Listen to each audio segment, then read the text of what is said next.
Mēs pārtrauksim šo visu zakšanu, kas notiek šobrīd Rīgas domē. Jūs to pastāstiet tam, kas ir nozacis vai veicis kriminālu pārkāpumu. Viņš atbildēs. Bet viņš neatbild. Vai Dievu vietā? Man vienalga, ko viņš ir nozacis. Iet runa.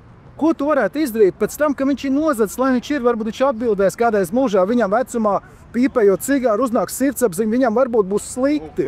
Bet ko tu var izdarīt pats bez tā, nevis bet ko tu nenozaks? Pirmkārt jau nepieļaut zakšanu. Ko nenozaksiet jūs 4 gadu laikā? Jūs man dzirdat? Ar ko jūs runājat? Ar Rudolfu, ar mani? Būs ļoti grūti, kad es neredzu, uz ko jūs skatāties, jo es tā kā runāju, man nedzird. Mēs pārtrauksim šo visu zakšanu, kas notiek šobrīd Rīgas domē. Mēs nepieļausim turpinājumu tam domas šūpoles, kas lauž bērniem kājas, ķengaraga promenādes, veļas žāvētāji un tā tālāk. Mēs to visu nepieļausim. Tas ir pirmais un tas pats svarīgākais.